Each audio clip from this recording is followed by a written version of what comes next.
It's time for us now to bring in Arthur Schwartz, the Food Maven. Arthur joins us on a Monday morning. We also rebroadcast Arthur on the weekend and following our 12 noon news as well. Good morning, Arthur. Hope you had a great weekend. I had a very pleasant, calm weekend. I cooked too much, probably, because it's funny. I really want to go out to eat on a Monday when everything's closed. Recuperating from the weekend. But I actually did get to go out last week. I prefer lunch to dinner. And I went with a neighbor and Bob to my favorite Brooklyn restaurant, I got to say. It's the Azerbaijani restaurant I guess you'd say that's Midwood. It's Coney Island Avenue and Avenue P. It's called Village Cafe. It does not sound like a Central Asian restaurant, but it is. And my problem with restaurants, being carb-free, well, not quite free, but very, very low-carb diet, is it's hard to go to a restaurant and eat the way I want to eat. But Azerbaijanis are known for their grilled meat. And in this place, I never order grilled chicken in a restaurant. I eat enough of that at home. But in this place, I do, because their chicken is sensational. It's boneless thighs on a skewer. They also have unbelievable lamb chops, little ones, little rib chops that you could eat by holding them. And they have a lot of things, including a lot of wonderful salads. So I did have a very nice restaurant meal last week, and my old friends, the manager and the waiter, were there, and everybody had warm greetings. And they suffered a lot during the pandemic, but they're getting back. And that day there was an office party at the next table. There really were at lunchtime. There's never any big crowd, but there was a big group of having an office party. Anyway, but back on the ranch, so to speak, here in my kitchen, I actually have been making ranch dressing. Marshall. Yes. Do you eat ranch dressing? Occasionally. It is now the number one salad dressing in America. And it wasn't even invented, and it was invented until the 1950s.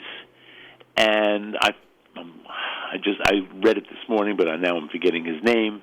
But this gentleman who had already created this dressing for friends and family bought a ranch in Santa Barbara to do a dude ranch. He and his wife opened a dude ranch, and it was called Hidden Valley Ranch. Ha ha. Uh-huh. So he made this salad dressing, and it got to be such a thing that eventually it went into a bottle. Sadly, or I shouldn't say sadly, but I have to say it's now owned by the Clorox Company, which doesn't make it sound like an appetizing thing to eat. But it got bought out years ago. And there's both Hidden Valley Ranch in a dressing in a bottle, and there's Hidden Valley Ranch dry powder that you mix into whatever. I didn't even look at the packet. They didn't have it in my market. To make your own dressing, your own. But I have been making my own. Now, I went online to find, the recipes, and there are a zillion recipes. So I sort of created my own. If you look it up, ranch dressing online, you'll find that there are a variety of ingredients that can or cannot go in it. Mine is equal measure of mayonnaise, buttermilk. By the way, this is another one of those things that started out as how am I going to use up this buttermilk that I bought? Mayonnaise, buttermilk, and sour cream. And it's not Hidden Valley Ranch, but I am using an organic sour cream that is a little looser than, say, Breakstones. So, or and other big, well-distributed brands. Daisy is a little bit more like what the consistency of Organic Valley is what I'm buying. So equal measure. Let's say a third of a cup, a third of a cup, a third of a cup. You got a cup of dressing, except you're going to add stuff that'll make it a little bit more than a third than a full cup. For a cup of mixture, and I whisk that together in a little bowl. I add about a teaspoon, could be a shot or two more, of Worcestershire sauce. At the end, you'll taste it and decide yourself. A teaspoon and a half of salt, a generous half a teaspoon of freshly ground black pepper, and that's sort of the base of your dressing. You can put a shot of Tabasco in there. My audience doesn't like that. You could put let's say, half teaspoon of powdered mustard in there. I didn't think it was necessary. I wanted a nice fresh flavor because now I'm adding my herbs. Now I had dill, parsley, and chives, and I chopped them. I must say I had about 3 tablespoons of each. That's quite a lot. Could be 2 tablespoons. And I blended into the 1 cup of dressing base. And then another day, I happened to have some basil in the house, so I used some of that. I added about a couple, let's say 3 tablespoons of chopped basil. And I must say, not necessary. I really love the dill, parsley, and chive combination. And maybe you can use more chives than the other 2 herbs. Depends on how many chives. If you have chives in the garden, you can go crazy with chives. So, and that's my Hidden Valley, and it's not my Hidden Valley, that's my ranch dressing. But the thing about Hidden Valley Ranch is it's made ranch dressing the #1 salad dressing in America. And a friend of ours, Marshall, this morning told me that she cannot eat creamy salad dressings. But I think if you looked at the ingredients in the Hidden Valley Ranch bottle, you wouldn't eat it either. And the reason people, I think, don't like creamy salad, if you claim you don't like a creamy salad dressing, maybe it's because you only eat creamy salad dressings out of a bottle. And they all contain guar gum and some kind of starch, and they're really gloppy, and I think not a very pleasant texture at all. This has a very pleasant, creamy texture, and I used it on my BLT. So I'm not eating bread. I am eating bread, but very sparely. But it's tomato season finally, so I really do crave a bacon, lettuce, and tomato combination. And I figure, without the bread, it's not going to be the same, but it could be very good, and it is. So I shred up my iceberg. Oh, by the way, I only use iceberg lettuce for this. If you want to use romaine, I'll give you that. But a soft lettuce does not belong under this heap of what I'm going to tell you. You want a crisp, juicy lettuce, and that's iceberg. And I'm glad to see that iceberg, I think iceberg is coming back after many decades of being disparaged. It all started, by the way, with Craig Claiborne back in the 1960s, and he sort of dismissed iceberg altogether. And 30 years later, when a very, very highly respected food person named Marion Cunningham became a California lady, became a spokesperson for iceberg lettuce, people's eyebrows raised to the heavens.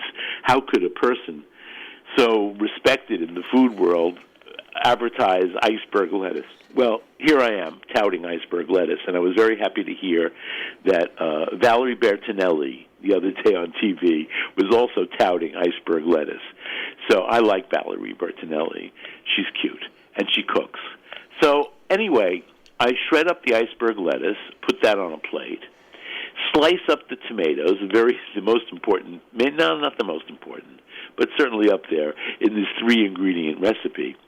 Now, tomatoes. So everywhere you go these days, there are heirloom tomatoes. My line on this is they're heirloom for a reason. They were susceptible to fungus. they didn't transport well, maybe they had no flavor anyway. There are a lot of reasons why people stopped growing these varieties of tomatoes that we now call heirloom, which of course gives them the aura of taste like grandma's. Well, Grandma didn't like these tomatoes, and that's why they hybridized tomatoes, by the way, in a terrible, terrible way, so that they could be transported, so they could roll down the conveyor belt. I mean, they had all these things other than flavor and texture in mind when they were hybridizing them. And when I was a kid, you'll remember this because you're old enough, we bought tomatoes in this little cardboard sleeves with cellophane over it. Yep. And they were like hockey pucks. They were really horrible tomatoes from Florida. So nowadays you get these heirloom tomatoes. They're just as horrible. I go for your basic New Jersey beefsteak or other varieties of tomato. It doesn't have to be grown in New Jersey either, by the way. But a normal commercial tomato grown well, has in July and August, out of the field, even sometimes out of a greenhouse, but out of the field, has sensational flavor. Or not. But in any case, it's a great tomato. It'll have good textures, for nothing else. So I slice those, or wedge them, depending on my mood, and put them on top of the iceberg lettuce.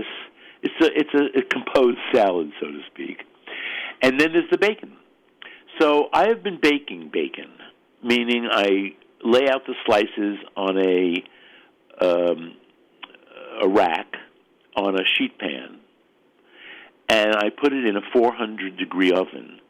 And depending on the bacon and the thickness of the bacon, it can take anywhere from about 20 minutes, 17 to 20 minutes, to even a half an hour to get really crisp.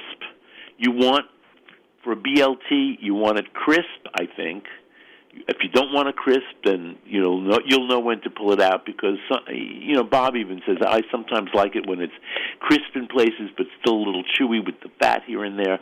It depends on your taste. I like it crisp because I like to crumble this bacon over my tomatoes and lettuce. But first I put on the dressing, and I'll use my ranch dressing. This is a great dressing for a BLT salad. Lettuce, tomato, ranch dressing, not Hidden Valley, but homemade ranch dressing, and crumbled bacon. Now, yes, I miss the bread, but I'll live with it as long as I lose 1.5 pounds a week, which is what my rate more or less is. And you too, Marshall, right? About 1.5 pounds a week. Yeah, 1.5 pounds. Yeah, it varies. Like you run into those weeks where you don't lose anything, but then all of a sudden you lose like 4 pounds. So yeah, about 1.5 pounds, exactly. 2 pounds and also, a week. Yep. With the weather, we have an extremely humid day here. I haven't looked to see how humid, but I can feel it. And I also know by the scale, I haven't weighed myself today, but I do know that on a day like today, my body holds on to all of its fluids, and my weight could go up. That's what happens, by the way, on a really hot, humid day. Your body wants to retain, so you will not lose weight, in fact. So one of my go-to meals lately, because it's totally friendly, keto-friendly, is chili. And, I mentioned, I think just last week, this little Christmas Gifts from the Kitchen book 48-page book that I found in my bookcase. I mean, I knew about it all along, but I rediscovered it. And I'm really reading the other recipes, not just my Barney's Rock and Rye recipe. Some people gave recipes that I don't know. I don't understand how you would be giving this as a gift from your kitchen, including Jane Butel. Now, Jane Butel, I always think of as the first lady of Southwest cooking. She introduced all these Southwest ingredients. I think she's from Oklahoma originally, or Arizona, and she lives in New Mexico now for a long time.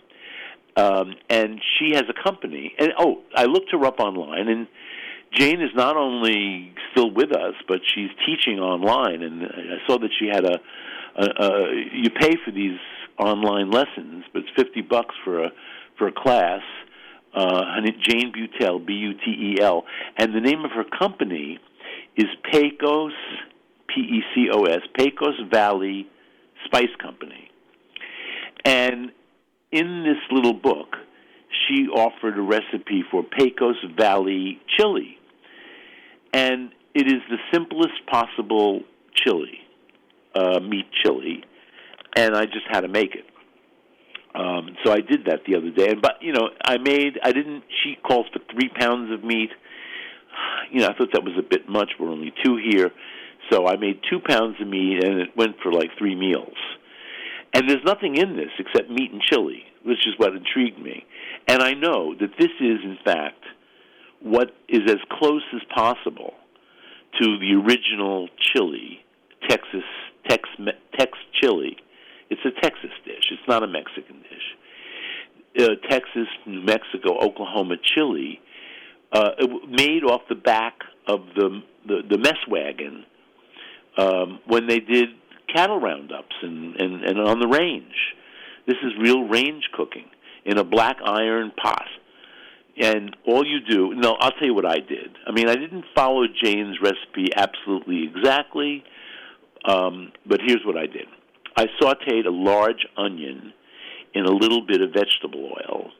She only called for 1 tablespoon. That is not enough for a large onion. 2 tablespoons of vegetable oil. And I sautéed the onion until it was very tender over low heat. And then I added 3 large cloves of garlic, finely chopped, stirred that in. And then I added my 2 pounds of stew meat, which I had cut into more or less 1-inch cubes, small cubes. When you buy stew meat, it's usually in very large cubes, so I had to cut up each cube into at least 3 or 4 pieces. So that's a little meditative work there of cutting up the meat. And then you throw the meat in with the onion and garlic, and you saute the meat until, like with chopped meat, it's lost all its raw color. And then you add chili powder. Now, I used maybe too much. For 2 pounds of meat, I used 1/4 cup of my homemade chili powder. I'll get to that in a second. And you stir that around for a few minutes. Let the chili, mix in with the fat from the meat and the oil. And 2 cups of water. That's the only liquid in here, 2 cups of water. And as I did this in a 4-quart cast iron pot, 2 cups of water was the right amount to cover all the meat generously. And as it cooks, of course, the liquid will reduce. And in the end, you'll end up with a very flavorful sauce for the meat. I actually broke up some of the meat to make some of it a little shredded. The meat, it cooked for 3 hours until the meat was really, really fork tender. Anyway, I use the same proportions as I do when I use ground meat. However, I see now, and when I make a ground meat chili, my standard chili, I also use tomatoes. And if I'm willing to eat a few carbs, some beans. For 2 pounds of meat, I'd use 1 can of dark red kidney beans. So that's modifying the heat from the chili, the beans, the tomatoes. And interestingly, Jane, whose recipe this is, Jane Butel, says as a note on the recipe that if you want beans to substitute, I think she says 1 cup of her 3 cups of liquid water, substitute it with 1 cup of tomato puree. So, and then you add the beans, pinto beans she's recommending. So I felt at the end, I loved the heat and intensity of the chili, but it was very intense, and it was hotter than usual. And I realized it's because it didn't have those ingredients to modify the heat. So anyway, I liked it. It's very pure. It's what they used to call a bowl of red. And when they said red, they did not mean tomatoes. They meant chilies. And if you want to try this, I didn't add anything but chili powder. Jane has you add a small amount of cumin. But I have a friend who listens to these podcasts who doesn't eat cumin. And I thought, well, let me try this without cumin. Does it work? Is it okay? It was great. It didn't need her small amount, for how much she was making. It was a minuscule amount. Anyway, I didn't add any oregano, which I usually do to my ground meat chili, and it was, like I say, pure, like right up the back of a mess wagon. Now we get to some serious business. In the New York Times this past Sunday, in the magazine yesterday, I read it on Saturday, was a big story on GMOs. And I've talked about this before, only from the point of view that way too many products in the supermarket are labeled non-GMO. And, you wonder, why do they have to tell us there aren't GMOs? When in fact, and I learned from this article, almost nothing that we buy is a GMO, is genetically modified organism. Almost nothing that consumers buy are made with genetically modified organisms. Now, what do they mean by that? They mean that they take a gene from some other plant or organism and implant it in the organism they're trying to change and hope for the best. Now, the best is, according to this story, and I'm sure it's accurate, I thought one of the best things was for us consumers is that baked potatoes, russet potatoes, are frequently genetically modified, and what it does is it produces a lower levels of I can't even pronounce it, but it becomes a carcinogen. This element in a russet potato, in a normal unmodified potato, becomes a carcinogen when it's fried. How many kids do you know that are not living off of French fried potatoes? So wouldn't we be happy if we now have a potato that doesn't do that? In the beginning, however, of genetically modified organisms, the main organisms that were being modified were soybeans and corn and rice, and big crops. For instance, they'd have genetically modified rice, a kind of rice, so that you don't need to use a pesticide when growing it. And there's another kind of rice that they've modified so that it can live in water a lot longer than non-modified rice. And why is that important? Because in a lot of the countries in Southeast Asia, for instance, where rice is grown prolifically, a main crop, they're having climate change effects that cause floods and flood fields and last for way longer than the week that is normal for the growing cycle of rice. So this rice can live longer. It's going to help to feed the world. And as the story says, being against GMOs is like an anti-vaxxer. It is related to anti-vaxxers. It's not based on science at all. It's based on fear.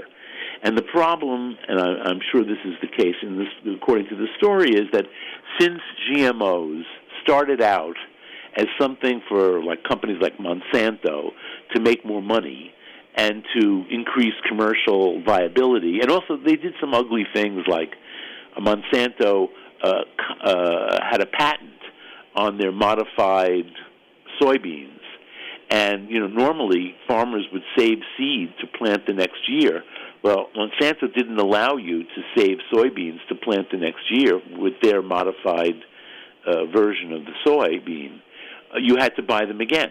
So ugly things like that happened in the beginning, but we got to get over it. And as the story, I'm going to quote this story now. For the majority of people, the anxiety around GMOs is almost entirely untethered to an understanding of what's happening at a scientific level. But that, meaning they're not understanding, makes the anxiety harder to address rather than easier. Does this sound familiar? Yeah, it does. Yeah. So I don't know, as the governor of Alabama said, she did everything she could think of to get people vaccinated. And anybody has some new ideas? So GMOs, I think the first thing to do is we should not allow companies that have products that do not use GMOs to put a label on saying we don't have GMOs. I used to say, I want to know what's in it, what's not in it. So it's not a GMO, then what is it? So if it's just don't tell me this is a non-GMO banana. So anyway, I think that's one way to change it. The marketing of non-GMOs has caused people to think that it's something horrible, and it isn't something horrible. That's sort of the crux of this whole very long story in the Times Magazine. And by the way, on the cover of the magazine is a fruit that I think we're supposed to think is beautiful, but it's bizarre. To me, it looks like a purple pomegranate. Whatever it is, it has twice the antioxidants of blueberries. It's blue. Extends the lifespan of cancer-prone mice, and it's a natural anti-inflammatory. So all those are benefits of a GMO. And the story, by the way, is pegged to some scientific research on a purple tomato. So it's an interesting story, even if you're not so interested in agriculture. Anyway, I'm off to figure out what to eat today when it's going to be 90 degrees and it's already like 95% humidity. I finished the bowl of bread. I have a drop of ranch dressing left. I made a big batch the other day because it does keep for several days in the fridge. I would not keep it, my version, too long because you're using fresh herbs. And I forgot the most important ingredient. 1 clove of garlic grated into the base of sour cream, buttermilk, and mayonnaise. I'm glad I thought of that. The garlic is really important, but just 1 clove is enough if you grate it in. And what I wanted to say is it is better if you let it chill and sit in the refrigerator for at least 4 or 5 hours. When you taste it at first, you won't taste a lot of garlic, but the garlic will permeate after resting in the refrigerator, and the herbs will also have give the base a nice flavor. I really do like this dressing, mainly for all the herbs that I can put in it. Of course, you could do an oil and vinegar and put a ton of herbs in too. I think my time is up. Time is up, but my favorite dressing is when someone makes a classic Italian dressing, and also I have a dressing that's a comeback dressing. It's just a mayonnaise and ketchup. Oh, no, we love Russian dressing. I call that Russian dressing. Yeah. Sometimes I make it quite elaborately and call it Thousand Island. There's a great recipe for Thousand Island dressing in my book, New York City Food. If you own that book, take a look. And it has a great story of Thousand Island dressing, too. But, yeah, I do that all the time. Mayonnaise, ketchup. I put a spoonful of relish in. Yep. And sometimes, if I really want to do elaborate, I put in a minced shallot and some chopped parsley. Yeah, that's a great salad. By the way, a wedge, let's not forget. Now, I laugh when I go to a restaurant and I see $11 for a wedge of iceberg lettuce, as if that's some kind of special thing. And there are a lot of different by the way, that base that I make for the ranch dressing, you could use also as a blue cheese dressing. Just crumble blue cheese into it. And I would add some chives. All right. All right. So next week we'll see what I come up with. I'm drinking again more than eating. So maybe I should do my cocktails next week. All right. A little promo for next week. Okay, Arthur. We'll speak to you next week. Take care. Arthur Schwartz, the Food Maven, here on The Breakfast Club on Robin Hood Radio. Underwriting support for Arthur Schwartz, the Food Maven, John Andrews Restaurant on the Hillsdale Road in South Egremont, 413-528-3467, and on the web, jarestaurant.com. Rubiners Cheesemongers and Grocers on Main Street in Great Barrington, 413-528-0488, rubiners.com. Hillsdale Home Chef, more information, 518-325-7000, hgshomechef.com.